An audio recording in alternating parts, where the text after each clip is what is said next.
कि इस टाइम मेरे पास समाजवादी पार्टी के जिला अध्यक्ष प्रदीप शाहपुर बबलू भैया जी हैं। बबलू भैया जी आज जिला मुख्यालय पर पहुंचे हैं। सर, देख रहे हो किसानों का बड़े पैमाने पर धरना प्रदर्शन चल रहा है।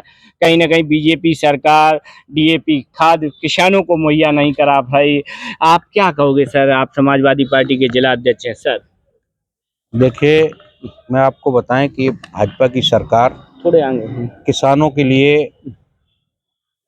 किसानों की पहले तो दुश्मन है और बिल्कुल किसानों की सुविधाओं के लिए फेलियर है।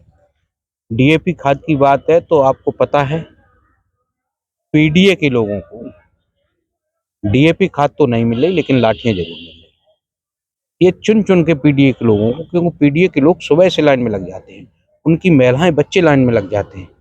और जो सामंतवादी लोग हैं, वो भारतीय जनता पार्टी के लोग हैं, उनके घर में उनके यहाँ रातों रात खाद दी जाती है और पीडीए के लोगों को खाद न देके, डीएपी न देके लाठियां दी जाती है।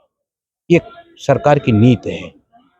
सपा सरकार थी तब तो पर्याप्त डीएपी रही किसानों के लिए सर। देखिए, समाजवादी पार्टी हमेशा किसानों की, मजदूरों की, दलितों की, अल्पसंख्यकों की और जो भी शोषित समाज है उनकी पार्टी है। और ये नेताजी की पार्टी है। नेताजी का हमेशा विचार था कि जब किसान खुशहाल होगा तो ये देश खुशहाल होगा। तो किसानों के लिए नेताजी ने हमेशा किया है। आदरणीय अखिलेश यादव जी ने हमेशा किया है। उस समय खाद की बोरी के लिए लाइन नहीं लगानी पड़ती थी। जब भी जरूरत होती थी किसान जाता तो खाद उसे बहुत आसानी से, डीएपी से लेके यूरिया सभी खादें मिलती थी। अच्छा सर, अभी चुनाव निकला है, समाजवादी पार्टी और बीजेपी के बीच चुनाव रहा।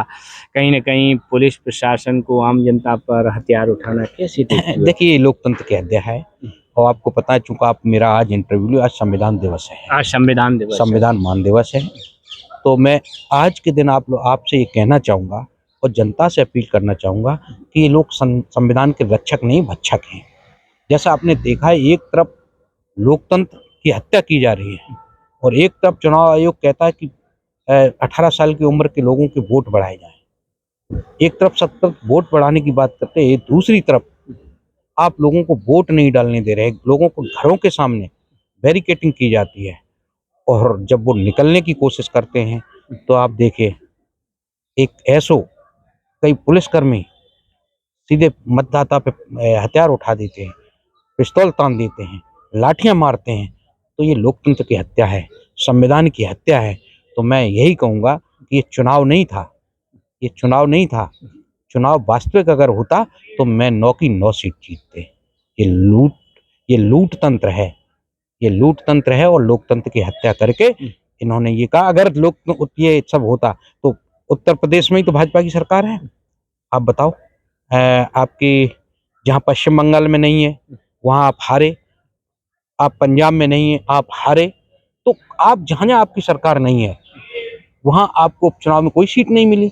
तो आप कैसे कह सकते हैं? चूंकि मीडिया, अब आप लोग मीडिया के लोग हैं, लेकिन मीडिया के लोग भी कहीं ना कहीं गड़बड़ी करते हैं, कहीं ना कहीं दबाव में भारतीय जनता पार्टी की बात करते हैं। अगर दिखाना है तो पूरे देश का माहौल दिखाइए। जहां आपकी भारतीय जनता पार्टी की सरकार नहीं है वहां आप क्यों हारे? इसका मतलब आपने लोकतंत्र की हत्या करके उत्तर प्रदेश में लोकतंत्र की हत्या करके उपचुनाव जीता है। अच्छा सर, लास्ट क्वेश्चन है। सपा सुप्रीमो अखिलेश यादव जी 2027 में क्या सपा सुप्रीमो जो की साइकिल, आप जिलाध्यक्ष इटावा से हैं और इटावा से ही सपा सुप्रीमो अखिलेश यादव आते हैं, क्या क्या प्रदर्शन रहेगा सर? देखिए, अभी 2027 का बहुत समय है और 2027 में अभी हमारे राष्ट्रीय नेतृत्व तो रणनीति बना रहे हैं।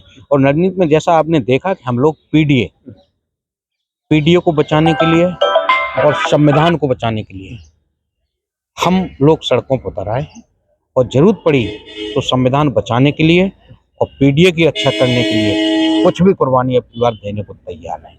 बहुत बहुत धन्यवाद। जिलाध्यक्ष जी ने कहा कि अगर जरूरत पड़े संविधान को बचाने के लिए कुछ भी कुर्बानी देने को तैयार हैं। बहुत बहुत धन्यवाद। इसी के साथ मैं कपिल यादव, MBM न्यूज़ 24, इटावा, उत्तर प्रदेश।